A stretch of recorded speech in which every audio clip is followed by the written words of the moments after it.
Howdy, people. Welcome to Millennial Monologue, episode 7. That's right, 7. 7, What? 7, 7. Seven. Friends reference. 7. 7. 7. 7.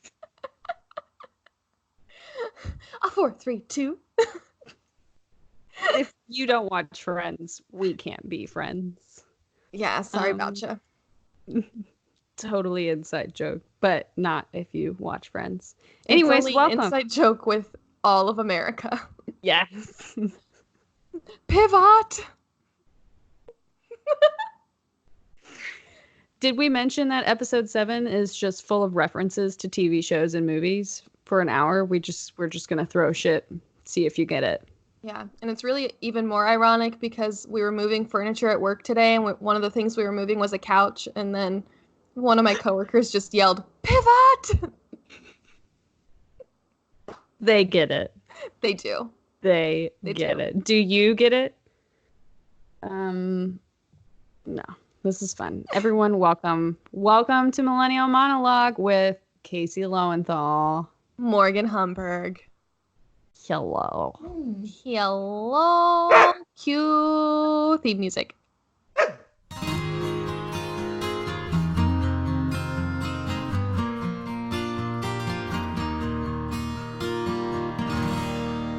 Yeah. All right. Cool. Oh. So, what are we talking about today, Morgan? Well, Casey, let me tell you. Please do. We're going to talk about the thing that's on everyone's minds. How much Morgan hates her job. No. We're going to talk about workplace environments that make you hate your job. Toxicity.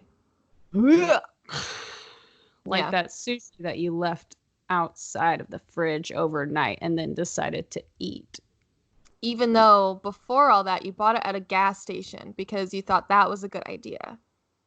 And then you debated for a while and forgot that you left it out of the fridge, and then it just... Nope. It was failure from the start. Mm-hmm. Or that milk that you thought would taste like cottage cheese because it had been sitting there for 2 weeks. It doesn't. That's not how that works. And now there's vomit in the back of my throat. And that's what a toxic work environment makes you feel like 24/7. Did we illustrate that well enough for you listeners? I hope so. I hope you had that lovely sour taste in your mouth. Now go make some lasagna. No, but really, today we're talking about workplace, toxic environments, unhealthy work environments, yada, yada, yada. But I feel like this is very prevalent to our demographic, if you will, because millennials, I saw the other day somebody posted a screenshot of an actual job posting where they said they wanted the candidates to have a master's degree and they wouldn't even pay them over $15 an hour. Damn. That would take like 20 years for them to pay off that master's degree that they spent so much damn time on getting. Yeah. That's ridiculous. Absolutely ridiculous. Yeah. And so I don't know what happened. Cough. Capitalism. Cough, cough. But for some reason, millennial workforce as a collective, words are weird. I just feel like it's very undervalued, and especially with the insane spike in education cost, whether that be trade schools which trade schools tend to be more accessible, but mostly college. It's just you can't get by on what they pay you. No. It's very difficult, and we're underappreciated, and people are overworked, and we're expected to work for quite literally nothing. Mm-hmm. And it's very quick to breed an unhealthy workplace, especially because a lot of older people don't know how to respect other people. Yeah, no, that makes sense. I mean, it's interesting because like millennials are always talked about as the people who like don't enjoy working at all and our whole goal in life is to find a career, not, you know, like a job. Like we want to find something that we're happy at. Which, you know, some people are lucky enough to find something that they don't consider a job, but they make money from it. But like the older generation is just like, well, you're just going to be working 40 hours a week, whether you like it or not. So. But also, like, what's wrong if we're gonna spend half our lives working to not do something we hate and that makes us miserable? Well, on top of that, the amount of vacation time that we're allowed is like drastically lower than other countries who actually appreciate their workers. And they're like, oh, you need a nap in the middle of the day? We get it. So do we. So take a nap and come back and do some productive work. Because to be honest, every time I finish lunch, I'm like, I got 4 hours left and I really don't feel like doing anything. That's another thing of like so much of the time. Like my job before the job I have now was at a credit union, and I don't think I'm gonna say who they are, but I kind of really want to just so that people don't work there. It's horrible. We were not allowed to take lunch breaks, and I looked it up, it's illegal in the state of Indiana to deny lunch breaks unless they're a minor. But over the course of my time working there, 2 of my tellers were pregnant and they weren't getting lunch breaks. They're trying to grow a fucking human, excuse me. Like, it was horrible. Yeah. And then it was just like, you're expected to just suck it up, work. There was some days I was there for 11 hours, 10 hours, and we weren't allowed to take breaks. And it's kind of like when you take a step back and look at it, if you're having people deal with other people's money, don't you want them to be fed and alert and healthy? No. So that they don't make mistakes? No, I need them to fuck up so I can fire them and not have to pay them. So I can just pay someone else who's new and I can pay them less than what I was paying them. Yeah. It's a bit ridiculous for sure. When I worked at a big tech company, they were like set up, you know, all the modern amenities, and they had like little rooms where you could go and chill and relax. I mean, mind you, I had to take my breaks at a certain time. If I had stayed and like worked up to an administrative position or something like that, I know for a fact that the higher up positions had like breaks during their day where they could like go to the gym that was obviously inside of the building. Yeah. And like get that extra boost of energy, you know, just kind of like take a break from looking at a screen, go, yeah, go get a workout, get those endorphins kick in, and then be productive. Like, isn't that what you really want in the end, is like actual good work and not just work that you did because you had to? Right. Have you ever watched, or I guess any of you listening, have you ever watched the documentary? It's a Michael Moore documentary, so he's kind of annoying and in your face. But it's called Where to Invade Next. And he goes to different countries and talks to them about their workforce or different things. Like he goes to Italy and talks about their vacation time because, well, I guess how much vacation time do you get, Morgan? I get about 10 days paid vacation time. Yep, I get 10 days paid vacation time. I feel like that's pretty much the standard. In Italy, I want to say it's like a month. Ugh. But then, like, if you have a baby, obviously they have much better maternity. Because isn't the United States the only first world country that, or the only developed country that doesn't have paid maternity leave? Like as a standard? Mm-hmm. Yeah, I think so. Because I know there's definitely some companies that do have the paid maternity leave, but it's very rare. Yeah. The way my 2 tellers had to do it was they had to take short-term disability. Yeah. And that's only like 6 weeks from the day that you stop working. Wow. So what happens if you're on bed rest for 3 weeks before you have your baby? Like, you're not even healed 3 weeks after you give birth. That's a hugely traumatic experience to your body. I feel like that's a contribution to like everyone saying that millennials don't have babies, not just because we don't get maternity leave, but also the fact that we have to take a leave called a disability, and therefore we see pregnancies as disabilities when we're just trying to repopulate the earth. Way to go, workforce. That's It's a great. giant mess. Super fucking proud. The one thing that I'm really pissed about, where I'm currently at, is that they don't offer sick pay, which I get. I could call in and not get paid for the day or whatever. But at the same time, I get paid just enough to pay my rent and my groceries and my school Student loans. Yeah. So the fact that I would have to call in and miss a day or take it unpaid is just ridiculous to me. So what do? I come into work sick. And what does that do? It makes other people sick. And then everybody's sick. And that's how you get the measles. No. But still. Also, you're working, you're not, and you're stressed, so you're not able to rest. You're not able to get better. Yeah. Yeah. I've had a runny nose for like a month. I don't know if it's allergies or a cold. Maybe it's the flu. There was a case of rubella here in Austin, in case anyone didn't know. Yeah, I don't know what I got, but it hasn't gone away yet. So that's why I've been so nasally lately. Apologies for everyone listening to that, but I haven't noticed. Okay, good. But yeah, like the second and last time I ever had the flu in my life was when I was working at the credit union, and I was literally, learn from my mistake, please, everyone. I didn't realize that Dayquil also had ibuprofen in it. And so I was like clockwork taking ibuprofen and like smashing Dayquil and felt like shit.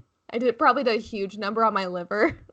But like every customer who came up was like, "Why are you not at home? Why are you here sick?"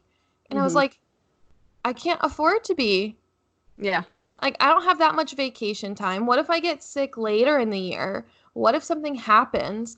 Like, I won't go into it just for respect out of personal things in my family, but in 2018, when I was working at this credit union, the work culture was so toxic. I had a family member who had a very drastic medical event happen, and I felt like I couldn't call off and be there with them. Yeah.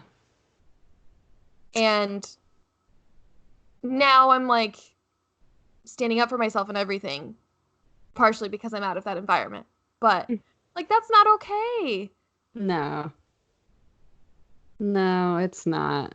But I mean, that's what you get from toxicity. And sometimes it's not even that. Like, to be honest, currently, like, I won't say it's not a toxic environment, because there's definitely a lot of gossip going on that I don't enjoy in my company.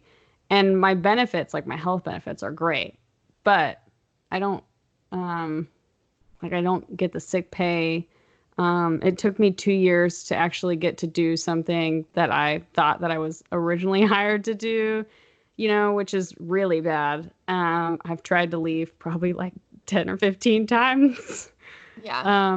Just because I wasn't doing what they told me I was going to do, which also creates sort of a toxic haze. You're just kind of like hating where you're at, because you're like, well, I wanted to do this. And they're like, well, we're going to start you here. And you keep trying to do the thing that you were told you were going to be doing, especially in your case. You're like, hey, give me this responsibility. I can do it. And they're like, no.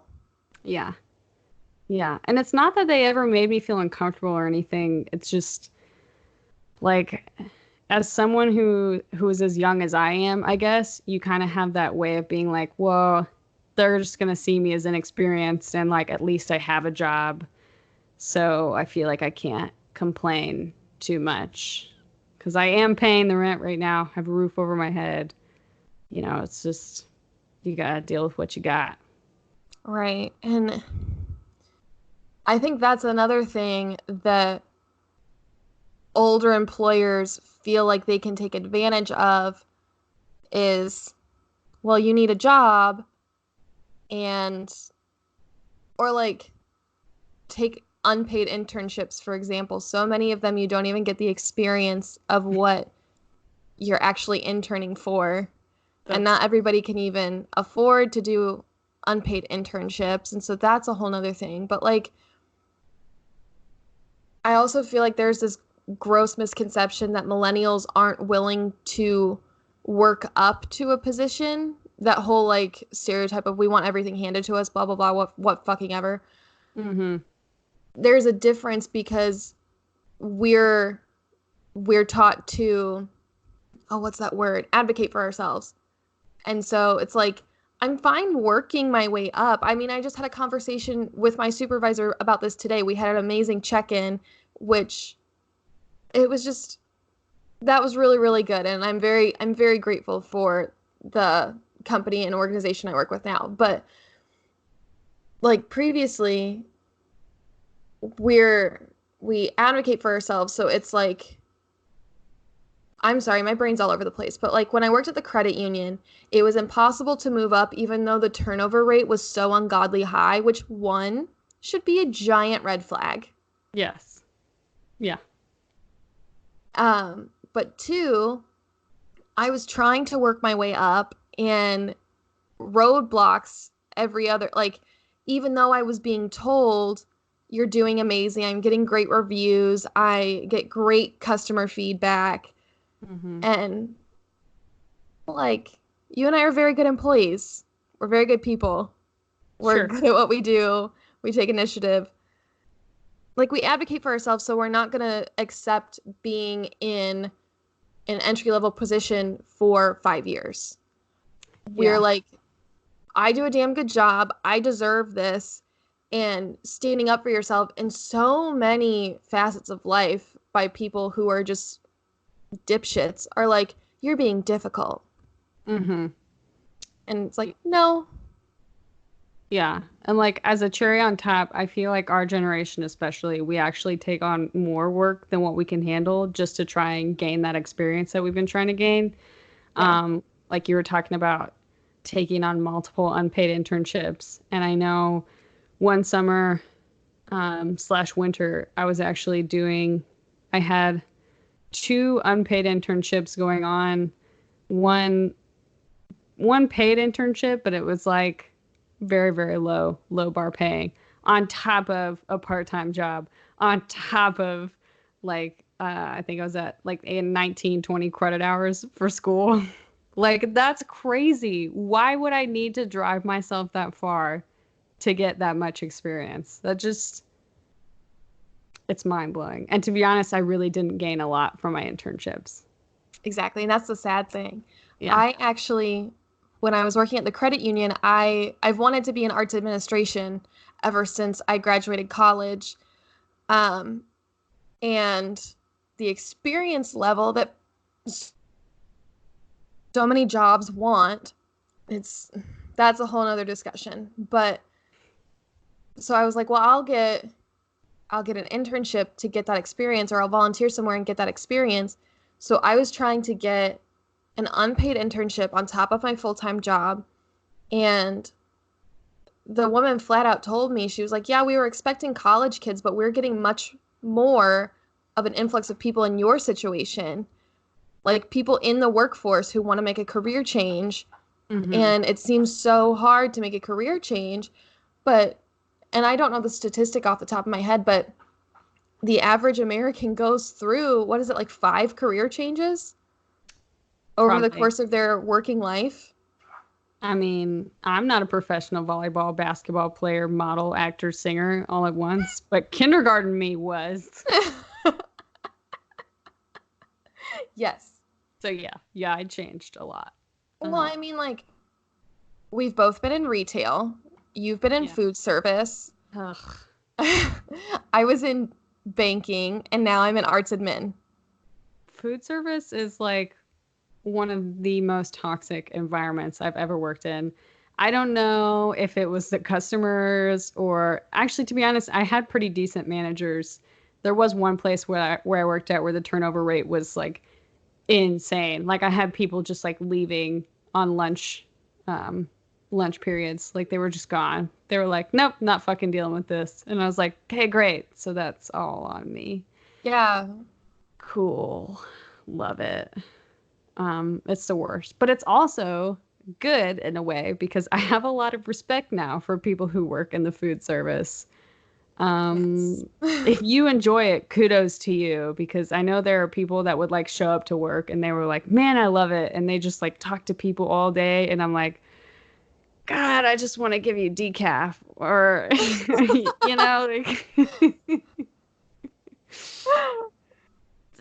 it's for specific people and it's not me. Well, and also if you have the right team, like Yeah. I worked in retail for 5 years Mm-hmm. and I've been in customer service for like 10 years now, Yeah. which is nutty, especially since I'm only Crazy. 25.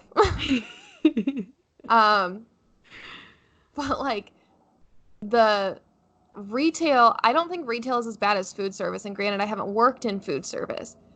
Um, but I know a lot of people like say similar things about retail. When I interviewed for my first job, which was at a Tommy Hilfiger outlet in an outlet mall, it was super great. Um, I genuinely really enjoyed it. And I think a huge part of that is because of the group of people that I had working. It was a very healthy work environment. I got flat out told the day of my interview, like, if you have a problem with somebody, work it out. We're not going to work around your drama. We're not going to bend over backwards to not schedule you with so and so because you're in a fight this week. Or like, it was very much no bullshit. We all work together. And I was like, I really appreciate this. And little did I know that's not the standard, unfortunately, Ah. is that people Yeah. will talk shit about you. People will be super passive aggressive. In my case, you'll have a customer trying to stalk you and sexually harass you, and your manager will quite literally make fun of you for it and not take you seriously and hold pay raises from you and flat out tell you when you try to get answers from HR, subtly threaten you to not go to HR above her head, and that I needed to tell her before I went to HR with anything. Bitch, that's what HR is for. I don't know. I've never been able to trust HR. I feel like they're just an inside man for the Oh, big cheese. that's what they proved at this credit union. Yeah. I mean, really, I'm sure there are plenty of places out there where HR actually cares about you and stuff. Um, like where I'm at now, I feel like HR cares, but at the same time, I feel like they would snitch. I'm trying not to be a snitch at work because they definitely ask those questions where they're like, does anybody else feel any sort of, anger or are they upset? And I'm like, I don't know. I ain't in their head. Right. We don't talk. We're a silent bunch. I don't know what you're talking about. And I feel like they shouldn't pressure you to, like, that's someone else's place to go to HR if they're having a problem and you can't accurately perceive what they're going through. Uh-huh. Yeah. Yep, yep. Unless they flat out told you, Morgan, I am angry, I am upset, all of these other things that I know HR asked you about, that's me. That is so me. And They're then you just like can be like, holding a sign outside of his office. Like, yeah, no. And I mean, to be honest, this is one of the first places that I've ever actually had any interactions with HR. My other workplaces didn't have a department or I just wasn't, involved enough, I guess, to really get with HR. I know food service, definitely we didn't have an HR. It doesn't work like that. or it was like a big corporate thing and not Yeah. very accessible. Yeah. And I can tell you, it's kind of the same thing, like gossip, people just talking negatively about each other just makes shifts god awful. But when you have the right team, it's like work goes so fucking fast, you're like getting orders out like there's no tomorrow.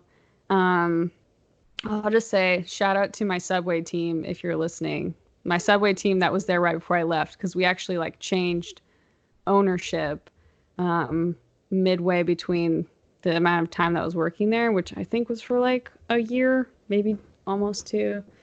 But we changed ownership like halfway through, and that's when our high turnover rate stopped. And like I was working with people that I actually enjoyed working with, and maybe we didn't all like serving sandwiches all the time, but we made it fun for each other. You know, we switched on and off, and it was a good time. It was great. It was super Yeah. fun. So it doesn't have to always be toxic, but there are certain people like upper management who make it super fucking toxic. Yeah, and I feel like the one of the biggest through lines with toxic upper management or toxic coworkers in general is just Mhm. their total inflexibility and refusal to change and adapt to things.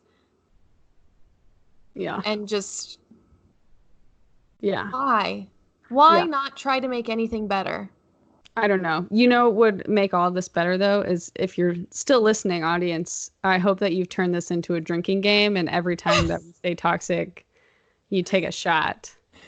Um, don't get too Yeah. drunk, Yeah. but you should totes do that. This is the Um, new toxic shock syndrome. oh no.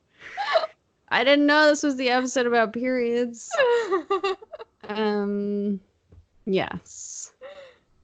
So, but anyways, yeah, you're right. It's going to depend on the team and the upper management to make it a good environment for everyone. Um, but I feel like the older generation is pretty set in their ways. I feel like they kind of look at it like, well, we've been successful so far. Why do we need to change now? Or not even just successful. It's just like, I've had this job Yeah. forever, and that used to mean something. It doesn't mean something anymore. The Nope. culture has changed, the culture has shifted. Companies decide that they don't give a fuck. And so your company quits you. And I think people are starting to realize.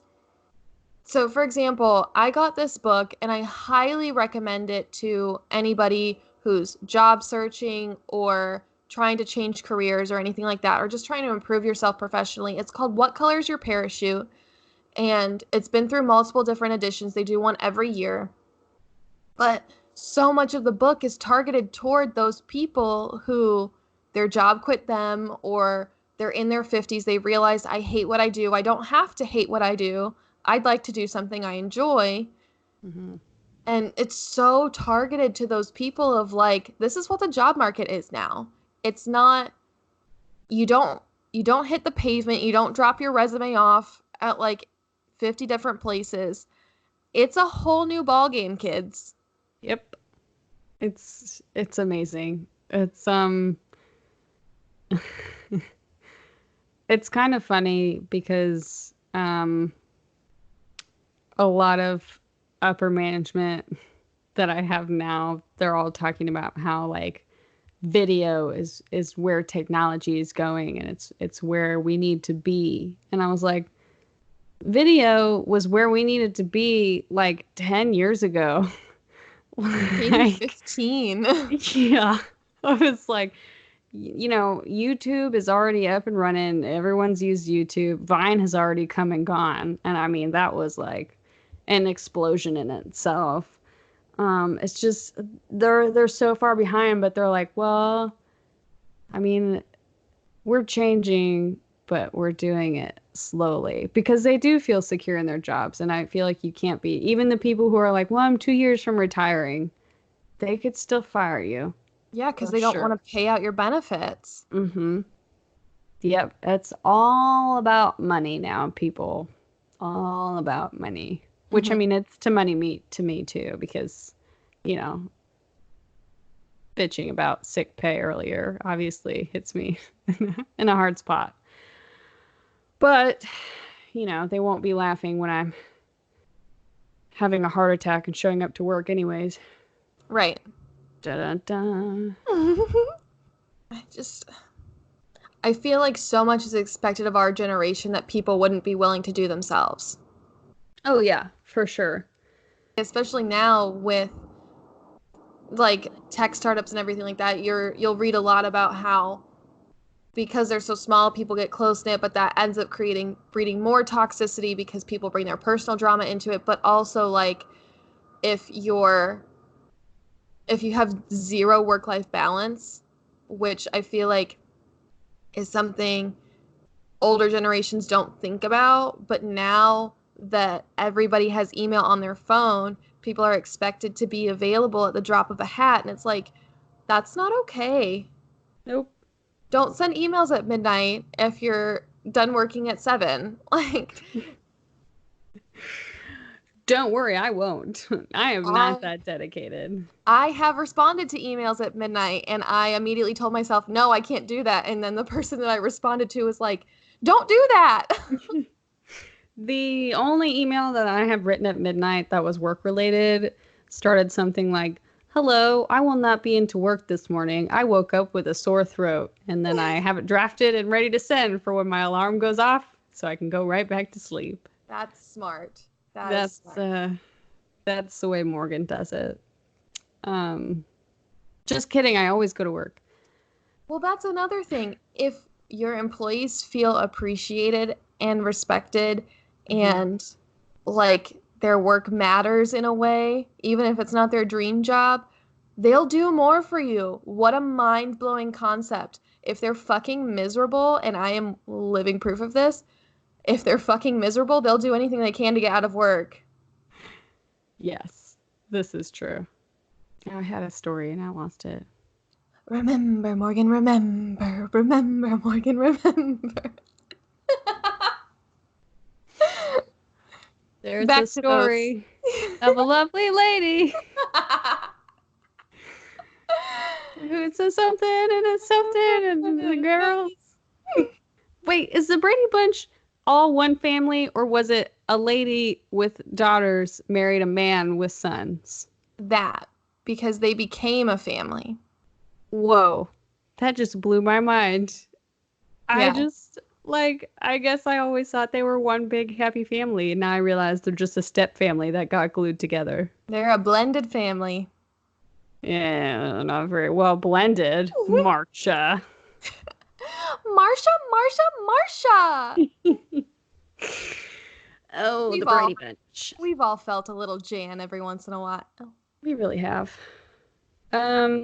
Actually, I more closely relate to the maid. Who was the maid?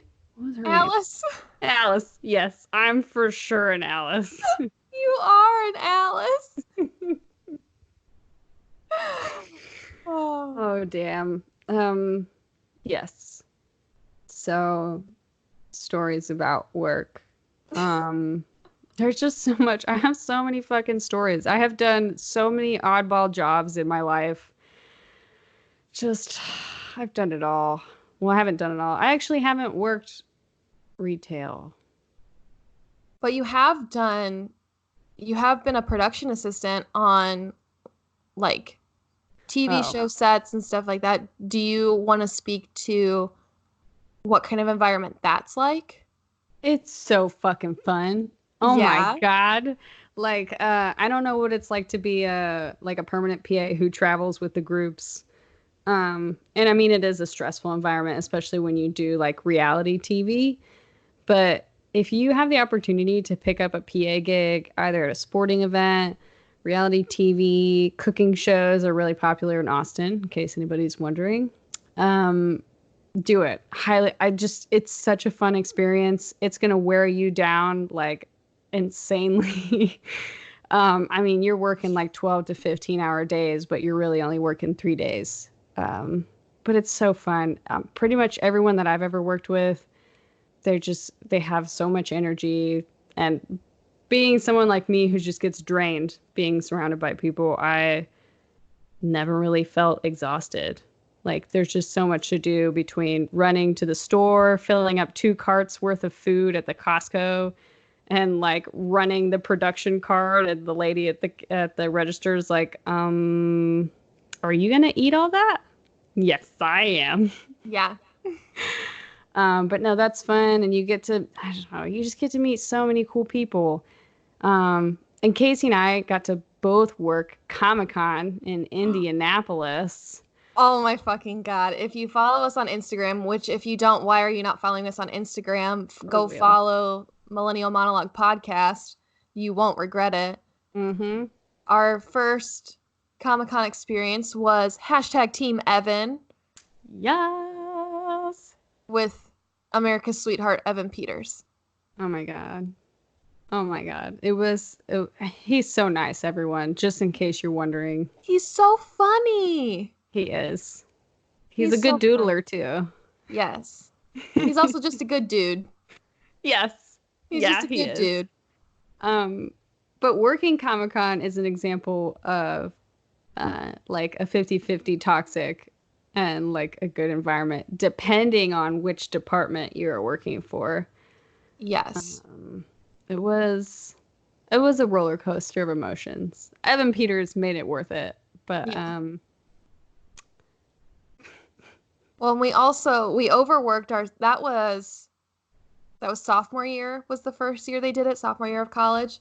yes. And then we did it again senior year because I think you did it junior year, but I was out of the country. Yeah. Casey skipped out on me. It's fine. But then senior year we all overworked ourselves Oh because yeah. money. Yeah. But yeah, it's a super fun. Well, I guess what I was thinking about when you were talking about working on sets is you have such a clear understanding of your why. And I feel like that's so important for people in our generation and our age gap or whatever, like people our age and younger, blah, blah, blah, blah. It's so important to know your why. And then once you know your why, you're set. You'll work hard, you'll put in time, you'll take initiative. And that's the big thing is just, I feel like employers, you got to change, you got to adapt, you got to realize that we're the future, we're the now. I mean, not only that, but you have to offer a job and give the details of the job that are accurate to the job. Yes. Like, especially me being a PA, I know what a PA does. I mean, we do all the grunt work. We're basically the shit picker-uppers on sets, which is fine because I knew that going in. I knew we were just going to be running around the whole time.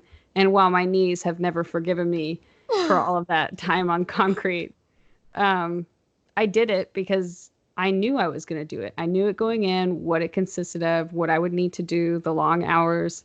I knew it before I started it. When you go into a job and they're like, oh, you're going to be doing digital marketing and then you're doing sales, that's not what you were hired for. Like, that's not even literally your title, No. and you're not happy because you accepted it thinking, oh, I'm going to get to be involved in marketing. I'm going to get to go to these meetings where we talk about analytics and fun math stuff.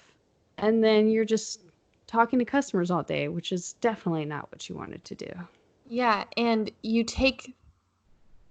try to be as strategic as possible whenever you're in the position to be strategic of like, okay, I'm going to take this job because these aspects of it are going to look great on my resume and that's going to help me go to a better job. And that's another thing we're shit on for is like, why are we shit on because we don't want to stay with one company until we die? Yeah. That has been especially harsh to me as someone who's like moved all the time. And like when I was commuting to college, which was in Indianapolis, I still had a job in Frankfort, Indiana, which if you don't know was an hour drive. It was a fun time. But I mean, I moved from there to California and I wasn't in California very long. So then I moved to Austin. So I changed jobs quite a lot because I was moving, because I was figuring out my life. And I just knew every time someone was reading my resume, they're like, oh, this girl didn't stay very long. Ugh, she's just going to leave us. And like one of the worst things I've ever heard was at one of my more recent jobs, the CEO had talked about how you're not worth hiring if you're not going to stay for 5 years or more because we put that much work into you. We expect that much work out of you. And I was like, What? Okay, but are you really putting that much work into every employee, training them and making sure like No. The they're answer is happy? no. No, you're not. No. I'm You're training myself. I'm getting that experience myself. Like nobody's really managing me. Like I have a supervisor, but I was not given a list of things to do ever and done it. Like I had to create my own schedule. I was my own person. Yeah, and if you look at it as this person's an opportunity, I want to give them as much as they can, as much as I can with this Mm-hmm. company because if you invest in people, I feel like 9 times out of 10 investments pay off. Yep. And even if they leave, they're going to tell other people this is a great place to start working Mm-hmm. instead of this place fucking sucks, avoid it. Oh Should yeah. I should I tell people where to avoid working in Fishers, Indiana? Or Indiana in general because it's a statewide. It's an issue. Well, Indiana itself is an issue because of the minimum wage and I mean just how we in general appreciate anyone who's not in warehousing or factory work, which is a surprising large amount of Indiana workers. Well, and people in trade work and people in warehouses and not even all the people in warehouses get the pay they did because they fought for it and they unionized. Mm-hmm. Yeah. And I remember I applied for a job with the Indianapolis government, the city government, um, just trying to, I was throwing everything at the wall and seeing what would stick, just trying to get out of that horrible credit union job. Um, I had to sign something on the application that said I would never attempt to unionize. And I was like, I don't like this. Yep. Coming from a union family, I was like, this is a red flag. Hell no. Yeah. You No, can't take away my rights. I had now it's I mean warehousing and factory work is not always easy and it's hard when you live in a state where that's pretty much all they have to offer. If you're not a farmer, which is actually most of the state, so that's interesting.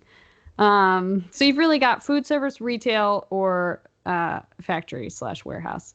I did work a warehouse once for a summer job, and I wouldn't say that it killed me because it was a summer job, so there were other people there my age, but barely anyone else there my age. And most of the people I worked with had been there for like 20 some odd years, which Mm-hmm. just blew my mind. I'm like, how can you do this work every day? Some people love it. Some people came in like singing a song of glory. Other people, not so much. Yeah. It's Well, like something, because I'm from Northwest Indiana, which a lot of people refer to as the region. Shout out. Um, it's right along Lake Michigan, and there's a lot of steel mills there, and that's what a lot of people around there do for work. And a lot of people try to get in there because they pay so well and they have good health benefits. It's like the factory work thing you were talking about. My grandma used to work at a steel mill, mm-hmm. and just the things she would tell us, she did not like it.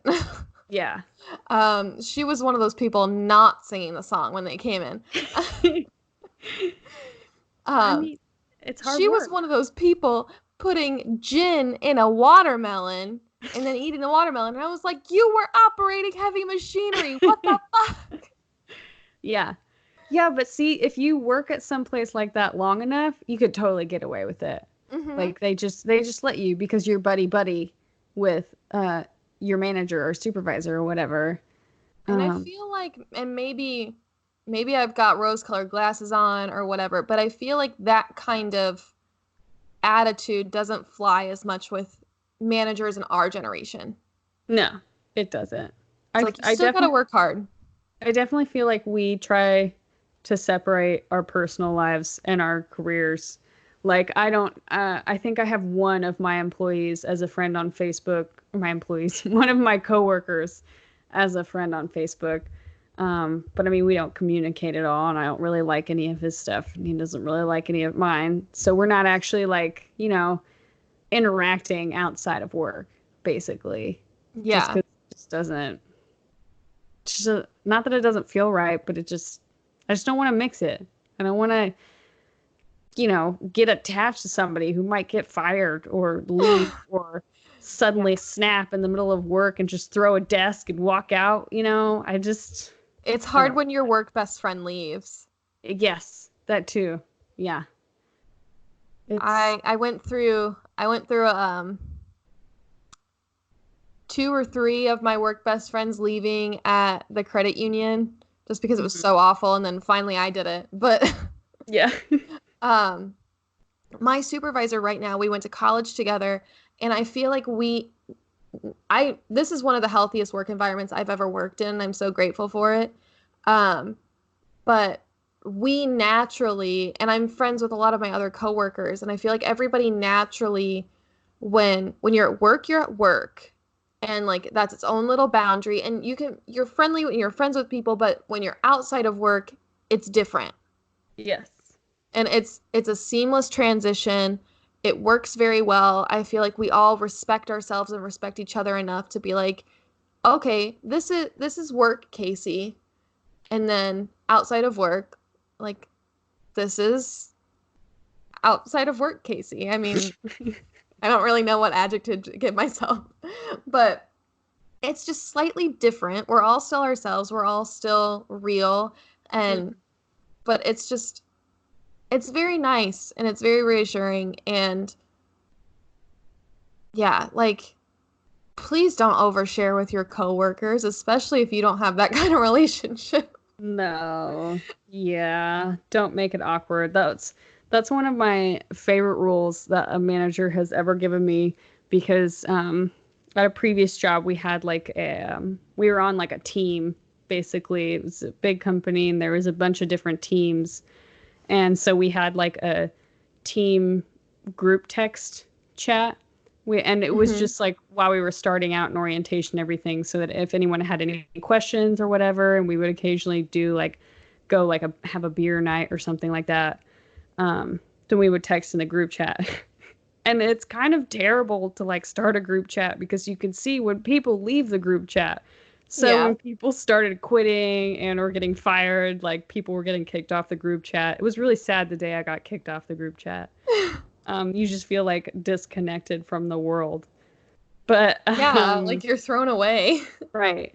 But I loved it because our manager was like, you can keep the group text because it was after orientation. He was like, you can keep it, just don't make it weird.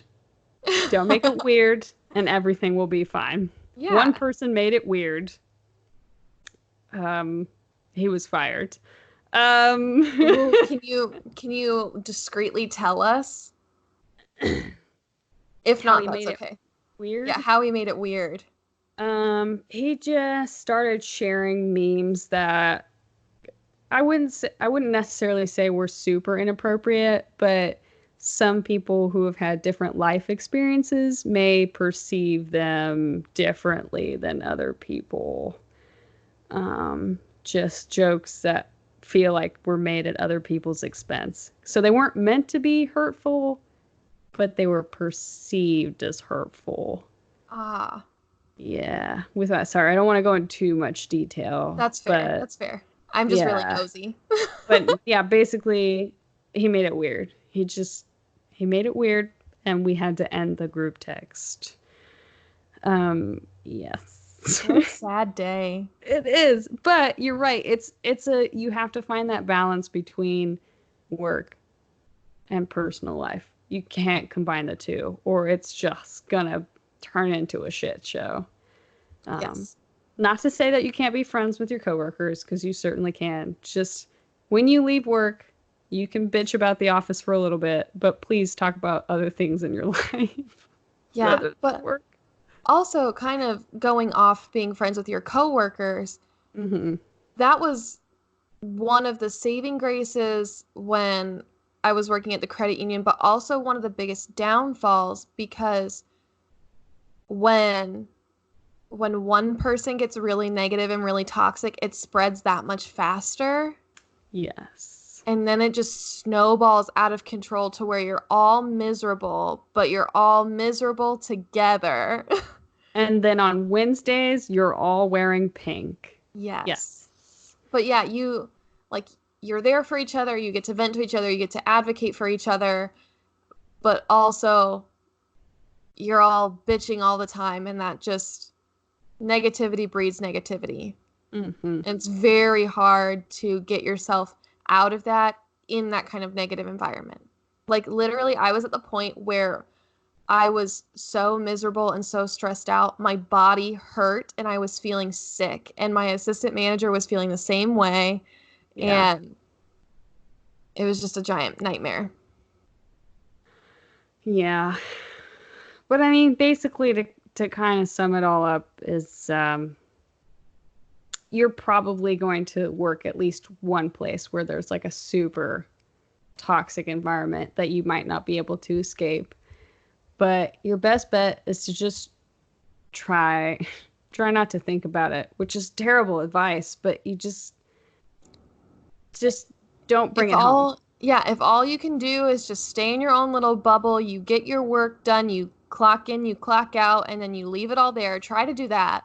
Yeah. But also vent if you need to vent. Well, yeah. Talk to your therapist, call your friends, but do it outside of work. I saw a quote somewhere that was like, a toxic work environment is more likely to change you than you are to change it. I believe it. And that was very, very true in my case. But also, blessing in disguise, it made me appreciate, for example, parts of my current job that I wouldn't appreciate or notice without that experience. Mm-hmm. So everything happens for a reason. It does. I mean, I didn't have resting bitch face until I started working, so that should tell you something. Hashtag food service for the win. Oh. There's nothing better than turning around to put a sandwich in the oven and just like swearing at somebody and they don't even know. Mm-hmm. They don't even know. Don't worry, I didn't spit in any food or anything, but it's just sometimes you gotta let it out, and it's okay. It's okay to let it out. Just don't take it home with you. Don't take it personally. Everyone has a job really just to make money, just to live, to survive, to put a roof over your head. Everyone knows why you're really there. So don't take it home. Yeah. Go out, have some drinks, yell at random people, dance at a stoplight. Yeah, take care of yourself, foster hobbies, do creative things, do things that make you feel good, because it's so easy. And I think, Morgan, you can attest to this. I sure as hell can.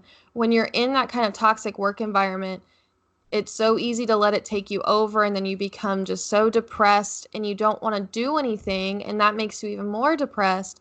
So try to like get exercise, get sunlight, drink enough water. Yeah. Do things that make you happy, because that'll make a huge difference. Yeah, that's a good one. Pick up some hobbies. Find something that you know you enjoy and do it. Mm-hmm. Do or it something to that release you the think you endorphins. might enjoy, something that you want to try. Just try it. Unless you're one of those people who doesn't like to try new things. Jared. It's fine. I know he's not listening because he's terrible at supporting me. But no, that's true. Go out and enjoy a concert.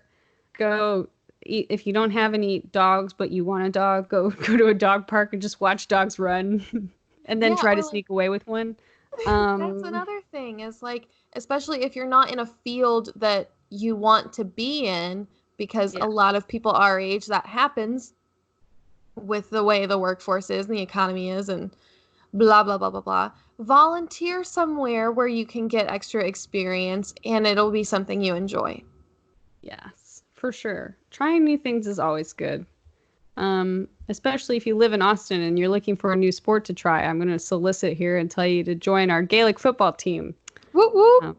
That's an ad for the Celtic Cowboys of Austin, Texas. I repeat, Gaelic football. It's amazing. But no, it's something that I tried because I was in a slump, as Casey said. Work was really dumb and boring, and I needed something to get me back on my feet. So I tried a new sport. And then next thing I know, that led me into more schooling. Next thing I know, that led me into more auditions. And then suddenly my schedule was full. And here we are. Morgan is crazy busy and overworked, and I don't know how she does it, but she's much happier. I am. I'm happiest when I'm very busy. I know sometimes I don't act like it, but if I have something to do, I'll be happy. Yeah. So, it just depends on who you are. Everyone's different. Right. I don't really know what else we can say. I guess, end of the day, practice advocating for yourself. That's my biggest advice. One, practice it because you'll need it for the rest of your life, but it gives you the confidence you need to know that you're a boss-ass bitch and you are good at things and you shouldn't be taken advantage of. Nope. You're a human being. A human being. A human being. Yep. We plant you in the ground, you're going to grow into a tree. Yes. You're going to sprout. You're going to have cute little tree arms, and you're going to lose acorns. Yes. Feed the squirrels. Squirrel population is in danger. I don't know of what, but it's in danger of something. I'm sure they're one of the most overpopulated species right now.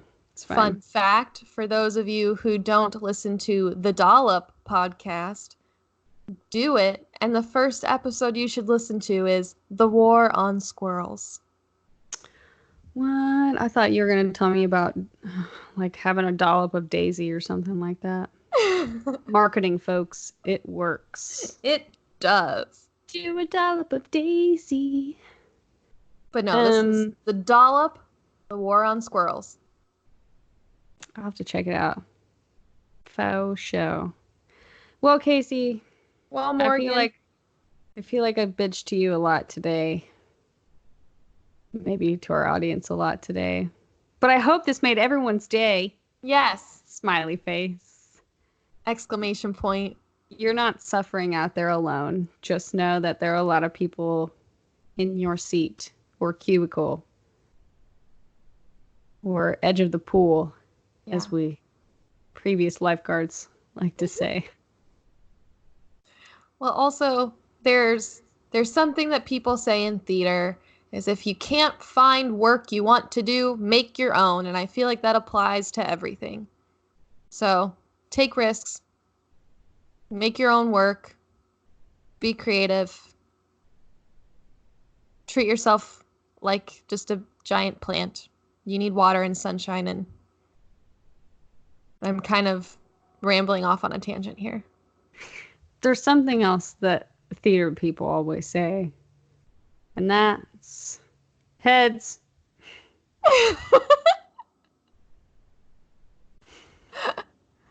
So watch your heads, people. Yes. It's a dangerous world out there. Wood planks flying everywhere. And watch your butts. Yes. Always. Just because. We theater people are just full of funny things. And good advice. Morgan, I'll make sure to watch your butt. Oh, good. You and 20,000 other people have been doing squats.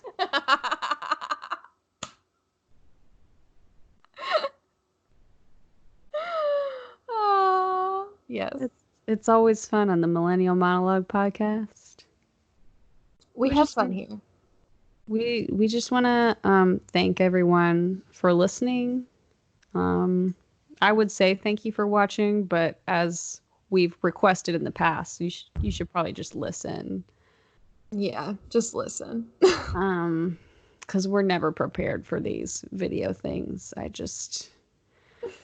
Y'all, I barely want to put a bra on half the time. So, for some reason, and for anybody who knows me, you'll be shocked. I've left my jeans on since getting home from work, and I've left my real bra on, and I don't really know who I am. You are a brave, brave woman. It's funny, to all you guys out there who doesn't know what it feels like to take a bra off, it is the most relieving thing you could ever feel. Like it just snaps and you're like, oh, Oh, oh my God.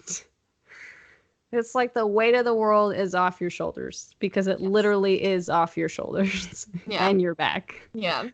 But anyways, no, really. Thank you guys for listening. You can find us on Anchor.fm, Spotify, Spotify. Apple Podcasts, Yeah. and iHeartRadio. What? You can find us Yes. on iHeartRadio? We just keep adding more, Morgan. Yes, we do. Y'all, we are getting so popular. Yes. Share us, like us, subscribe, rate, comment, follow us on Instagram, the Millennial Monologue Podcast. Oh, it's just at Millennial Monologue Podcast. Damn it, I did the. God damn it, Casey. You're giving people the wrong profile. No. But definitely follow us and please give us reviews, people. Like start rating us. Unless you're going to give us 1 star, then just avoid it. Because if you can't say anything nice, don't say anything at all. Did you ever watch Bambi? Yeah. God. So yeah, rate us. We now have a Twitter. We are at Millennial Mopod. Because apparently you have to limit your characters and your username. So that's Millennial MOPOD. Millennial Mopod. I like it. Time. Yeah, me too. I like mopod. Yeah. Sounds like you're trying to say moped, but you're doing it wrong. Also, that just means more podcast. Mopod. Give me some mopod. Yeah. We're starting our own lingo. That's what we're doing here. Please talk to us. We're lonely out here. In space.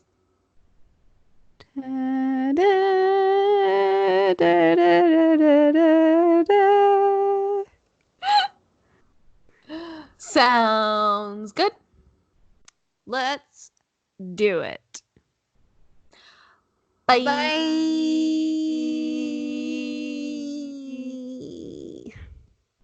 We should really learn how to like harmonize on that. I was thinking